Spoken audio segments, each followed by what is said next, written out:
Hello, Greta. Where have you been? I am giving the headache powder to the American lady, Mrs. Hubbard. I do not think travel is suiting her the way it does you, and I miss.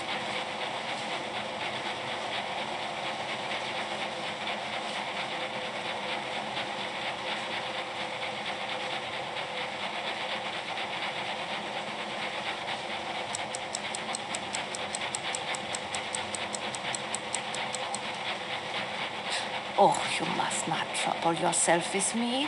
I have at last found the place God prepared for me in this world. I am content.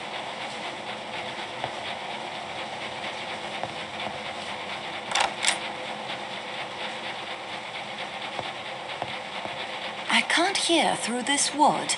I'll need something to help me.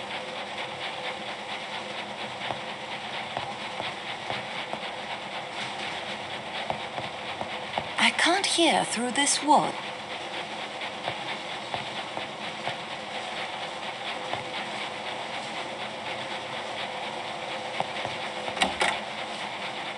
I cannot take these towels. They are of too fine a quality to waste on detective work.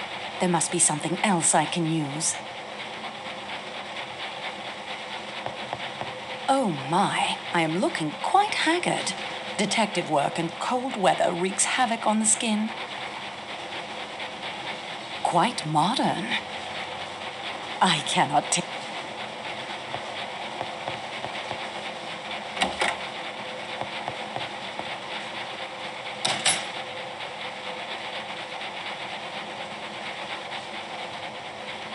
I would expect nothing less than this exquisite work on the most luxurious train in the world.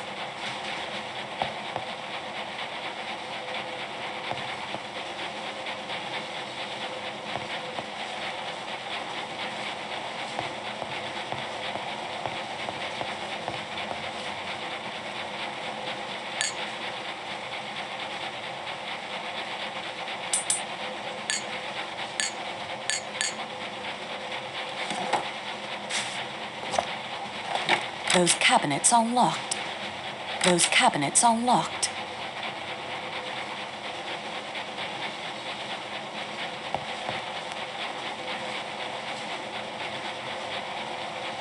Even now, fresh flowers.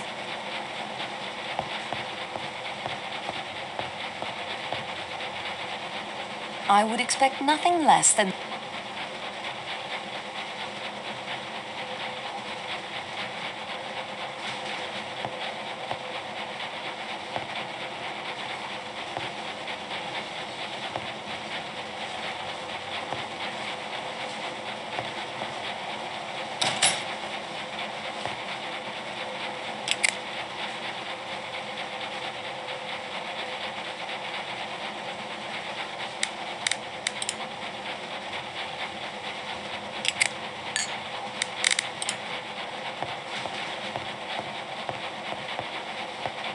It's completely quiet in there.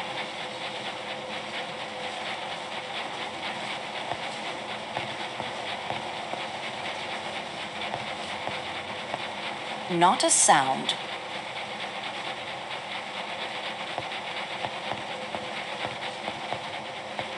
Whatever you're reading appears to distress you. It doesn't matter.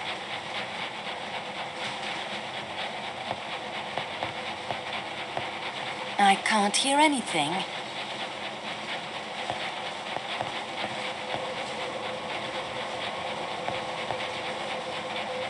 Oh, Rudolph, it is a nightmare. I know how hard all of this is for you. The only good thing about nightmares is that eventually we wake up. Will you help me to be strong? You are stronger than I, dearest. You have been through so much more. My love, my love, my love.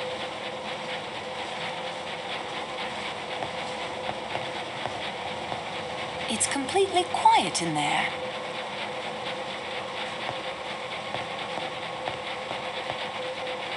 Mr. Snagsby is dismayed to see, standing with an attentive face between himself and the lawyer at a little distance from the table, a person with a hat and a stick in his hand. who was not there when he himself came in and has not since entered by the door or by either of the windows.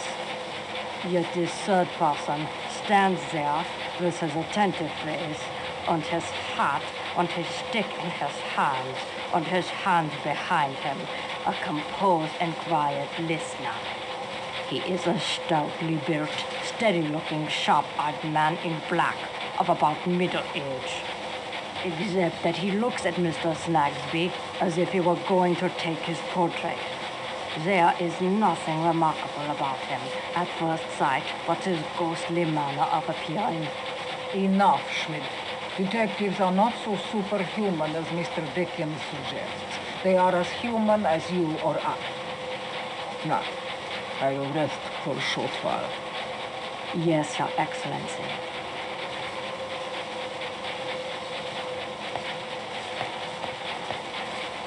I can't hear anything.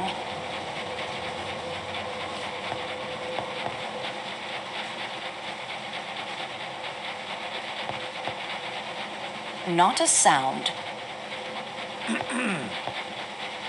Mademoiselle, what are you doing? Michel, you startled me. I'm testing. Monsieur Boost tells me there have been complaints from passengers that the compartments are not as soundproof as they might be, so I am testing to see if improvements can be made. You are certainly being very thorough, mademoiselle.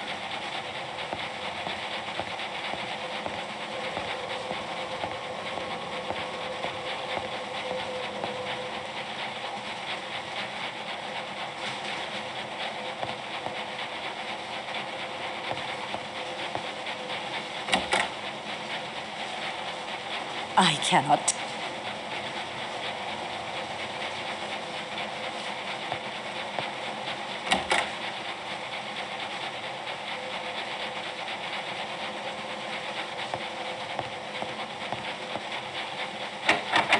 The door to the Athens-Paris coach is locked.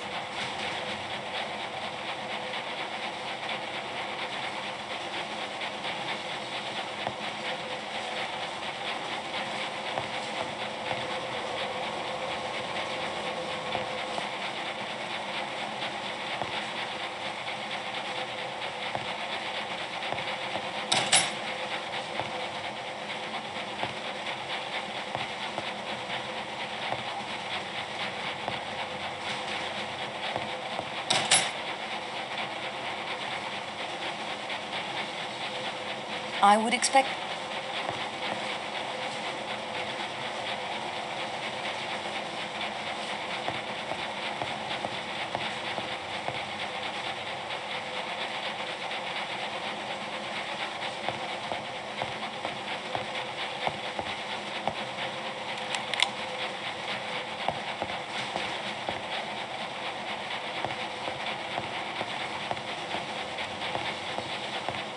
I think I see where he went. I'll follow him at a distance.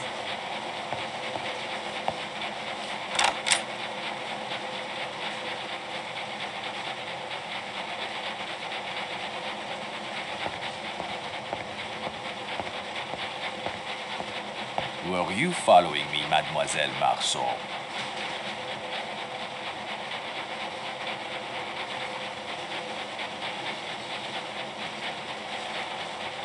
In all the time I've worked for the train line, I've never seen the inside of a baggage car. It is not the most comfortable of cars aboard the train. Nevertheless, I feel the more I learn about the trains, the more it helps me in my job.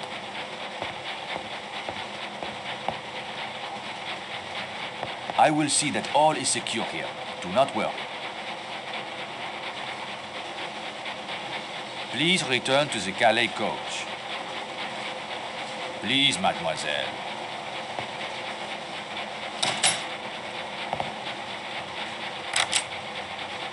Pardon me, mademoiselle.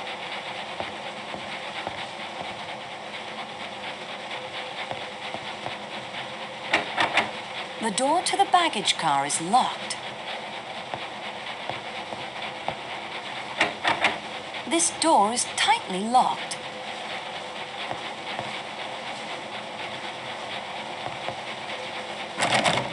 It's locked fast.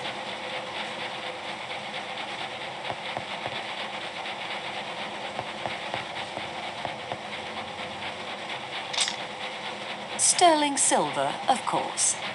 Sterling silver. What they say about the chef is true. This buffet is a carnival's dream. Very appetizing in other circumstances, but I'm not hungry at the moment. I just don't have the appetite right now. What they say about the chef is true.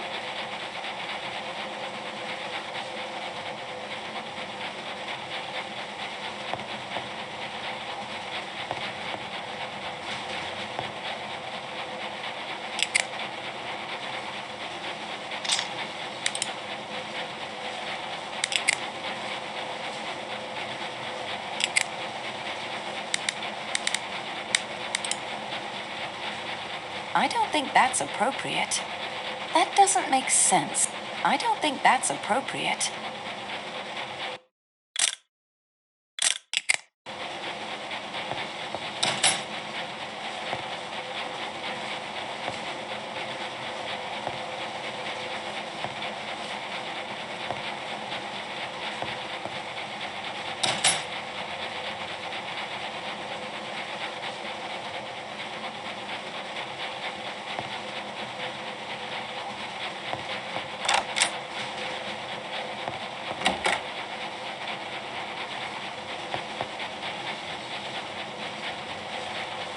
This wash basin is shared by the two connecting rooms.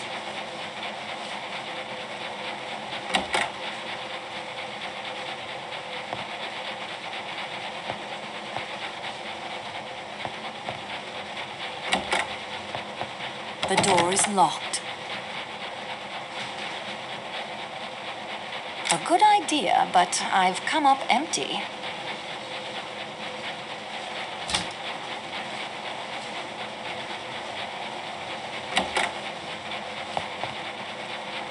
Oh, you must not trouble yourself with me.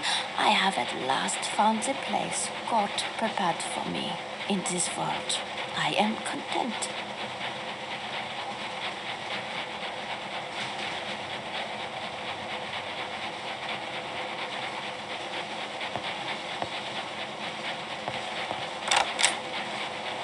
I think I've heard all I can. I think I've...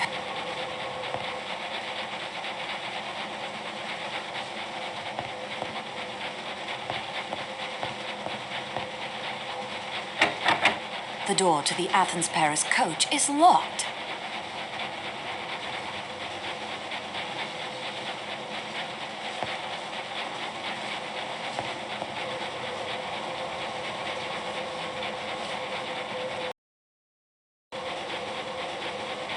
I think I've...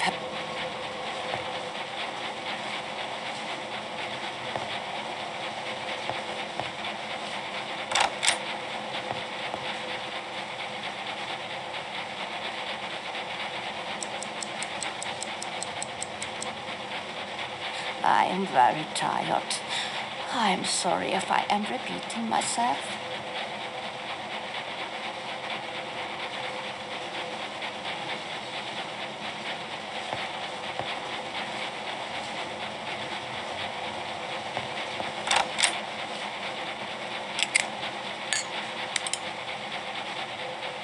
I think I've...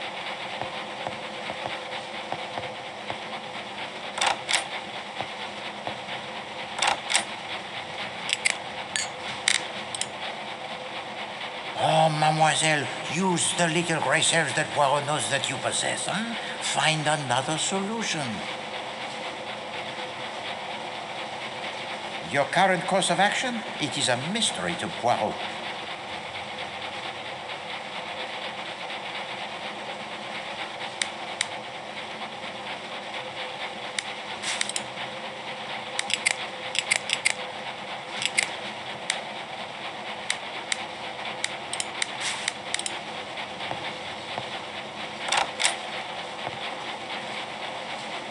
Oh, you must not trouble yourself with me. I have at last found the place God prepared for me in this world. I am content.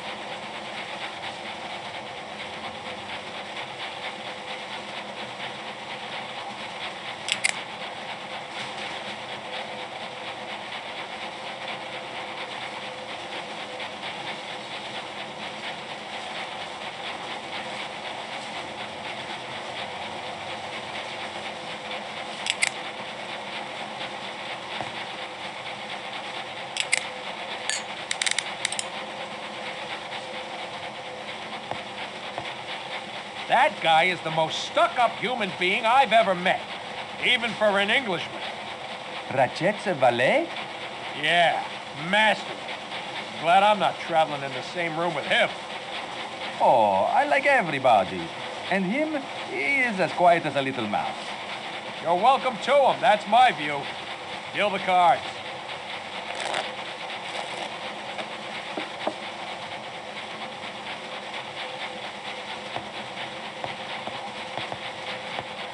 But look here, Colonel. Your policy in India is obviously self-defeating. You can't keep it as a colony forever, you know. I don't see why not. You probably wouldn't have seen why not back in 1776. But America is free as a bird now. And suffering through one of the worst economic depressions in history, I believe. You're not seriously suggesting that if the United States had remained a colony of England, we could have avoided a depression? I don't see why not. I should return to my sleeping compartment.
Uninjured, Schmidt. Please stop your fussing. Everyone, please. The pass is blocked with snow. Nothing more. Nothing more, he says. Nothing more? I can tell you there will be plenty more when I get in touch with my attorneys. American trains don't slam on the brakes in the middle of the night. I expect they would if they were about to plow into a wall of snow. I am afraid we may be here for some time. But this has happened before. Happened before, has it? What kind of a way is this to run a railroad, I ask you? At least the worst is over.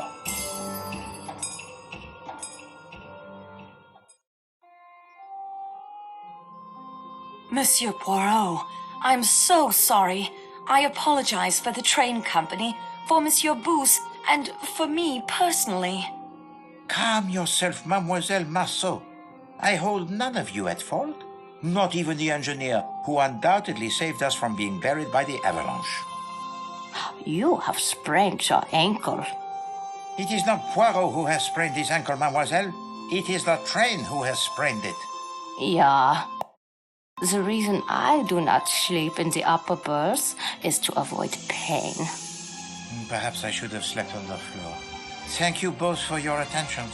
If you would now please to allow me to suffer alone. If you like.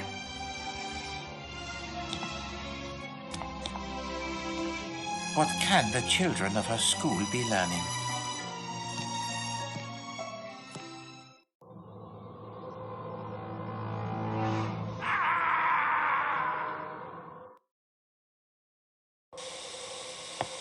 Was that a cry?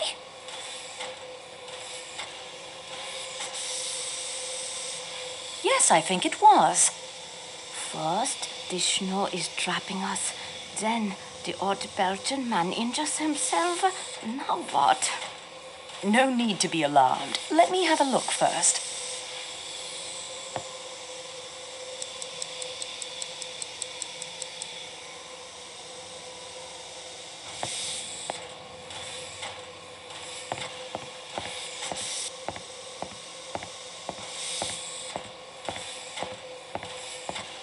Ce n'est rien. Je me suis trompé. Bien, monsieur.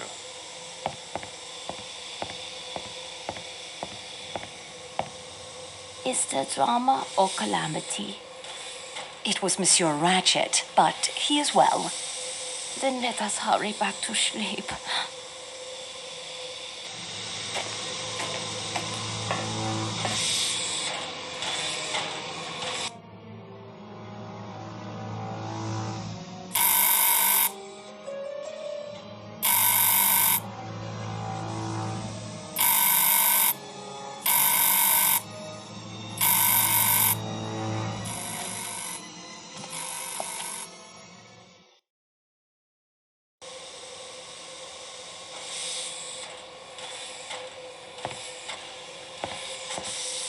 There you are.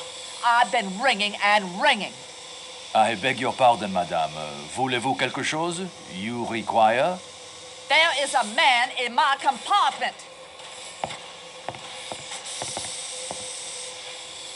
But, madame, as you can see, there is nowhere a man could hide himself.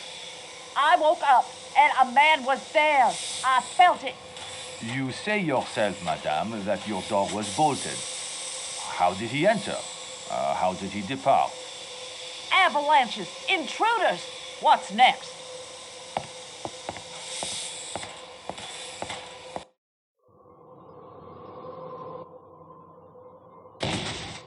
What now?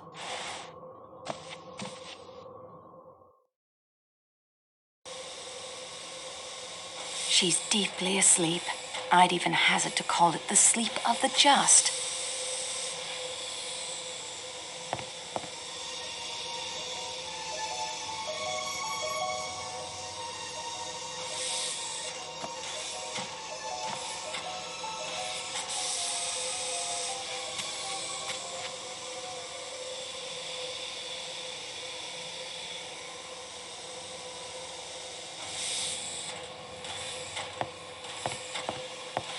Mademoiselle, please, do not disturb the other passengers.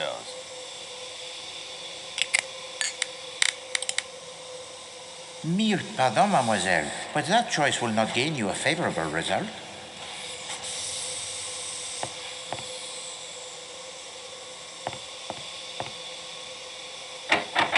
The door is locked. It's locked fast.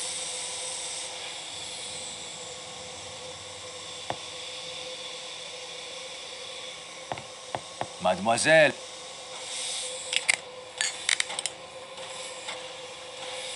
That isn't such a good idea.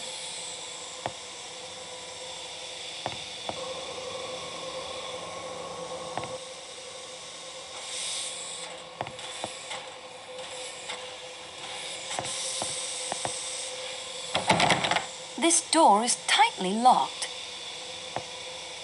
Michelle, who was the woman in the scarlet kimono? I am sorry, mademoiselle. I was updating the inventory of the Calais coach supplies. I did not see her face.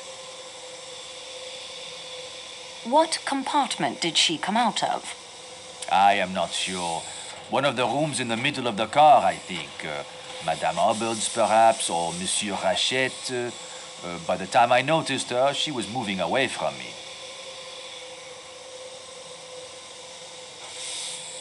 Has anyone been up and about? Only you and the other lady. It has been quiet for some time. Has anything unusual occurred? Well, there was the avalanche, of course. Later, Madame Hubbard insisted she saw a man in her room, but I could find no one. Did you hear a thud a moment before I appeared just now? No, I heard nothing, mademoiselle. Perhaps it was in the compartment next to yours, Monsieur Poirot, perhaps.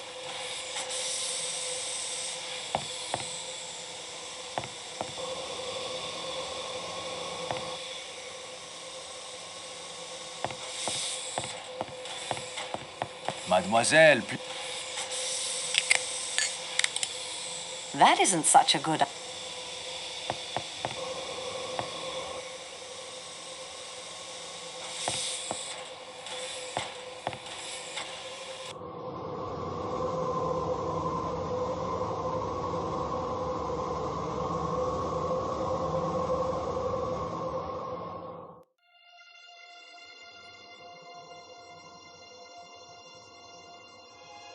My daughter said it would be the easiest way in the world. Just sit in the train till I got to Paris. And now we may be here for days and days. And my boat sails day after tomorrow. How am I going to catch it now? I can't even wire to cancel my passage. I feel too mad to talk about it. My sister, her children wait for me. What will they be thinking? They will be thinking bad things have happened to me. I have business in Milano. A very rich gentleman with his eye on an Alfa Romeo designed by Enzo Ferrari himself. If I am late, I may lose the sale. Say, you never said what line you were in. That is very true. I didn't. We may be here for days. Back in 29, there was a train trapped in the snow like this for a week. The passengers almost starved. I'm told they hunted wolves for food. There's always cannibalism, of course. I remember one time up near Kashmir, I say. Old man, are you going to eat those rashers of bacon? They're quite nice. What country is this anyway? Yugoslavia, I believe. Oh, one of those Balkan things. What can you expect? You work for the train company? Yes, but there isn't much I can do, I'm afraid. They'll send out a plow train from Broad. It's standard procedure. I don't blame you. There's nothing anyone can do. Monsieur Poirot is right, Mary. Oh? He said you are the strongest character among us. I agree. Oh, no. No, indeed. I know one far, far stronger than I am. Who? Michel, you look almost ill. What is wrong? Pardon-moi. Mademoiselle Marceau, Monsieur Poirot requests you come to his compartment at once.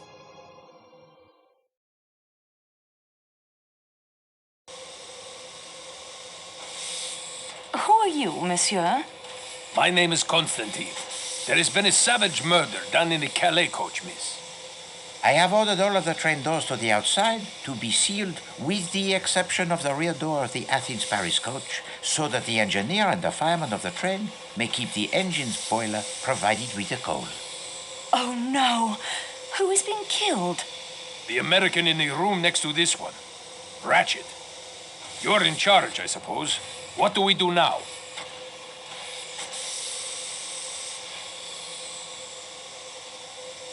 Dr. Constantine, you must learn all you can about the murder. Your faith in my powers is gratifying, miss.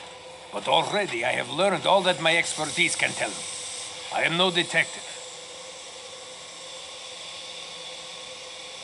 We must contact the Yugoslavian police in Vinkovio Broad. Yugoslavian police? Are you mad? They will detain us all for weeks while they trample evidence and bluster about with no idea how to solve a murder. If only we were in Greece. Monsieur Poirot, I appeal to you. We cannot wait for the Yugoslavian police. They will detain us all for weeks while they trample evidence and bluster about with no idea how to solve a murder. If only we were in Greece. Take command of the investigation. Oh, must I?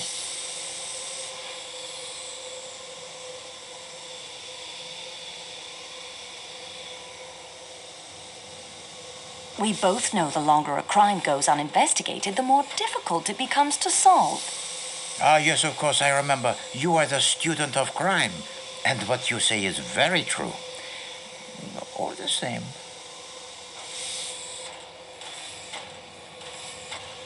You can be on your way to your important case in England.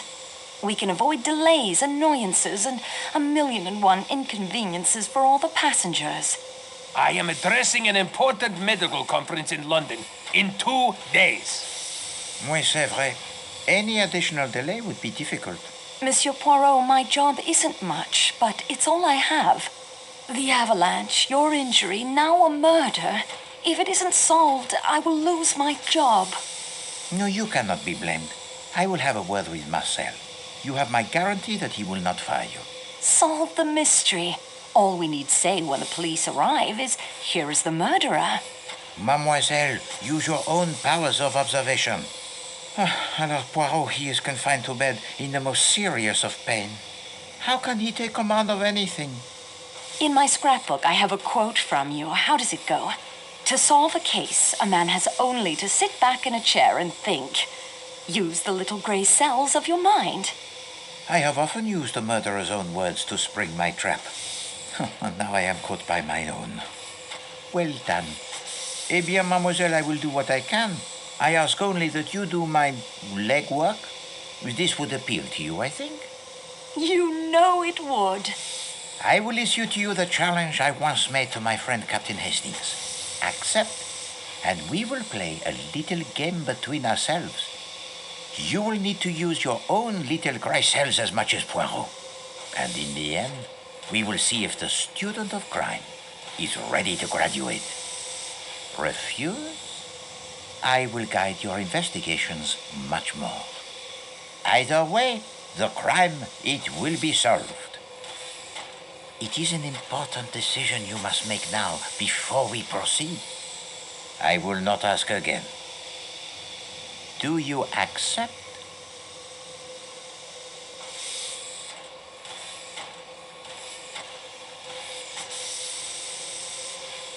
I am honored. I gladly accept the challenge. Excellent. Now, if you reach an impasse, think only, what would Poirot do? Imagine that I am there beside you, offering counsel. It may help. So, we begin.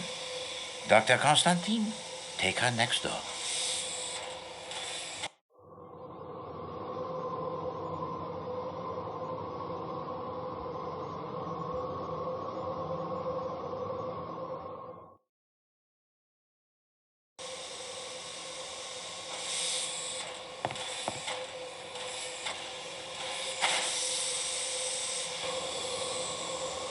I did not close the window despite the chill.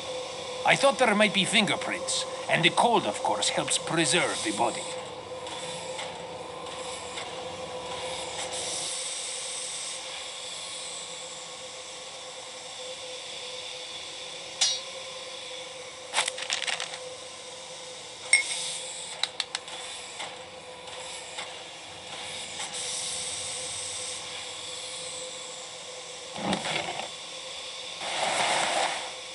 Regardez, mademoiselle. I've already... Nothing.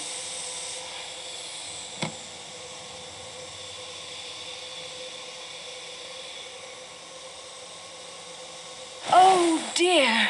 Someone must have stood there and stabbed him again and again.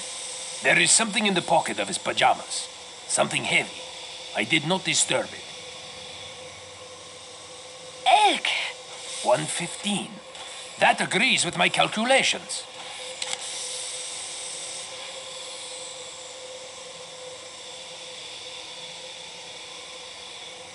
The man was armed? It is bizarre. Why did he not defend himself?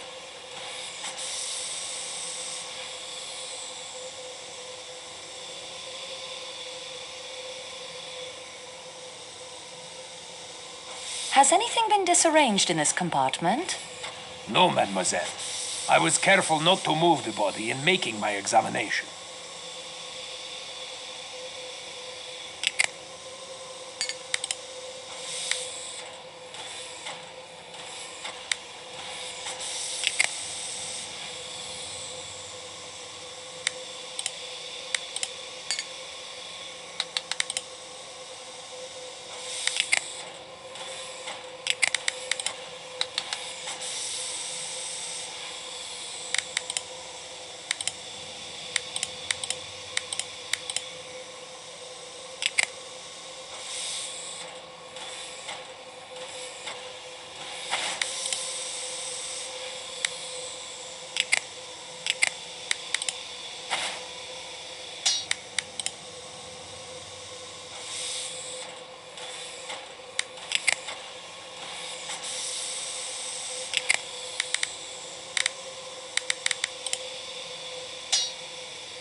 How many wounds are there, Doctor? I make it 12 wounds. 1 or 2 are so slight as to be mere scratches. On the other hand, at least 3 would be capable of causing death.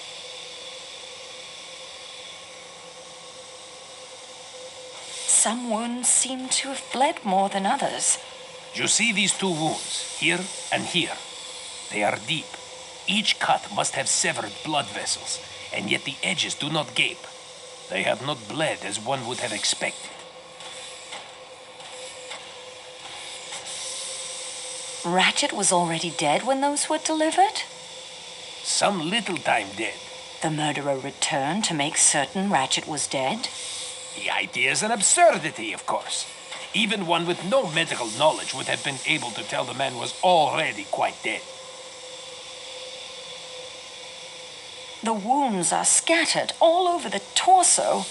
Yes, and you see this wound here, under the right arm, near the right shoulder. Could you deliver such a blow? I have a pencil if you would like to try it. That won't be necessary. How do you account for it?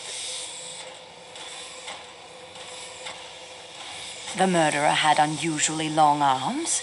Please let us not stray into the land of Poe with his murderous apes stuffing young girls up chimneys.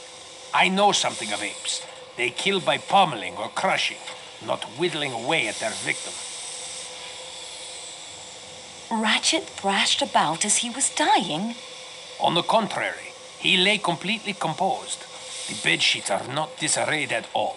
A left-handed murderer could strike there easily. But of course, that blow was almost certainly struck with the left hand. Yet some of these blows are just as obviously right-handed. Tell me something about the force of the blows.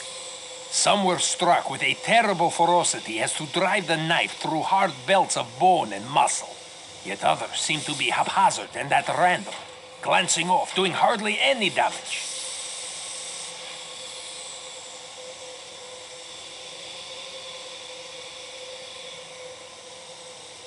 Someone striking with their eyes shut? In a blind frenzy? And struck so many times with their eyes closed to make sure they had managed to hit a vital organ or two? Perhaps the killer was uncertain at first, then was overcome with a bloodlust. Or perhaps the killer tired of his exertions, weakening, yet still enjoying himself too much to leave off. Could there be 2 murderers? Perhaps. Some blows could have been struck by a strong man or very athletic woman. Others are weak. A frail woman, perhaps.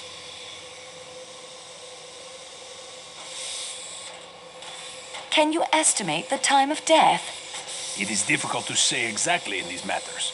The open window, the cold, you understand, complicates an estimate.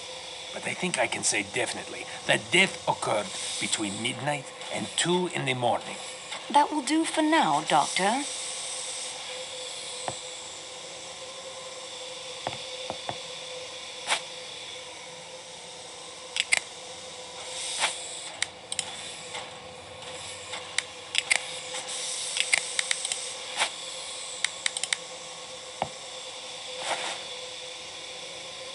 There is something in the pocket.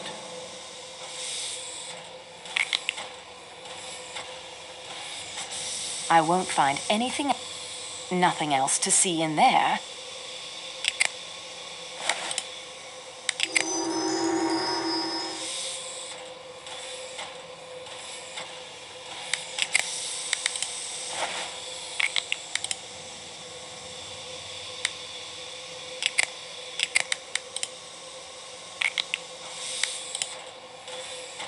At the moment, I think I'm needed elsewhere.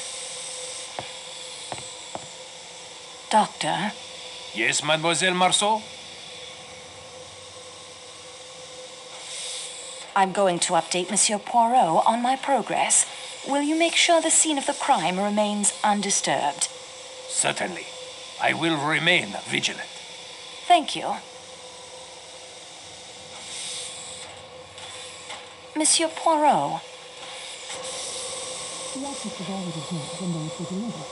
The murderer returned most certain Ratchett was dead. The murderer had unusually long arms. Ratchett thrashed about as he was gone, and what kind of murderer could easily start there, someone striking with their eyes shut in a blind frenzy? Perhaps it was unfortunate, though, for them overcome with a bloodlust. Could there be two murderers? And that is everything I've discovered so far. We progress, mademoiselle. Now, let us see what we can learn.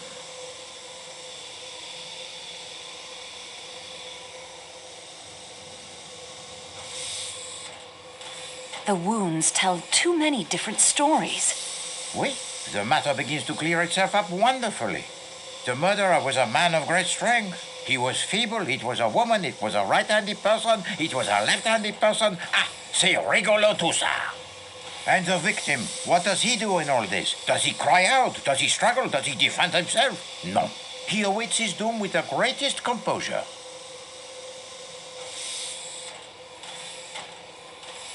The box of matches suggests the round one belonged to Monsieur Ratchett. I concur. The pipe cleaner and the handkerchief are good clues. Possibly. What can we learn from them?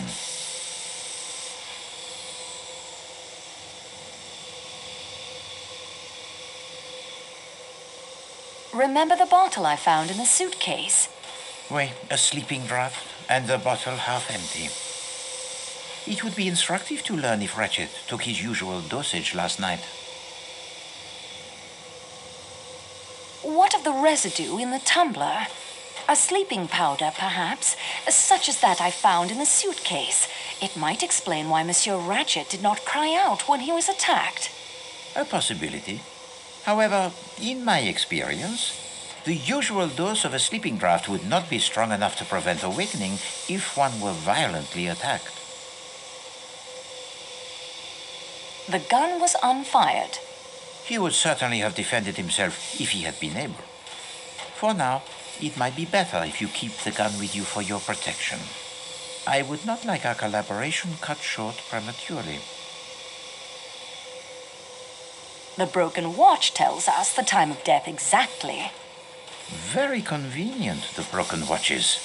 1:15, well within Dr. Constantine's estimate of midnight to 2 a.m.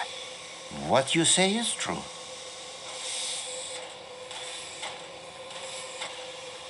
Are the false teeth important?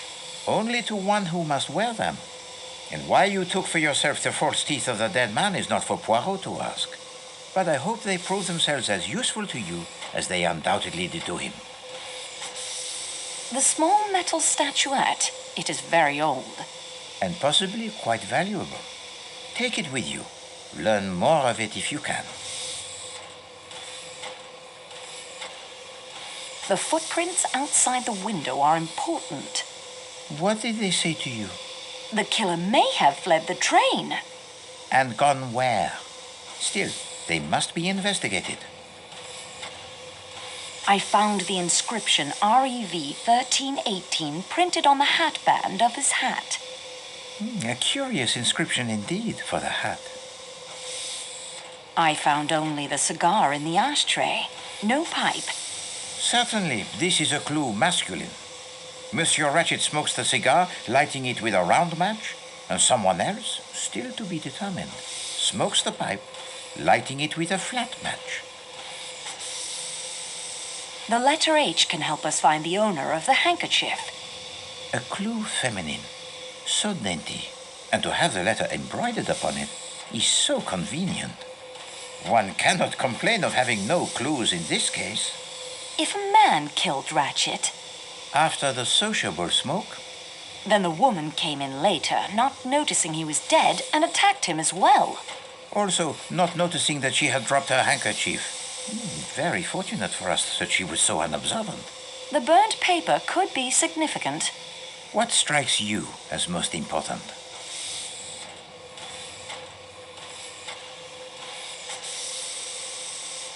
What was burnt and why? Précisément. But the paper is impossible to read. It is possible that some of the writing on the paper can be made legible again if the scrap can be protected, flattened, and held firmly in place while the heat is applied. I will need something with which to handle the paper most delicately, 2 objects of metal netting that we can place it between, and a source of constant heat. Collect for me these items, and we will see what we shall see.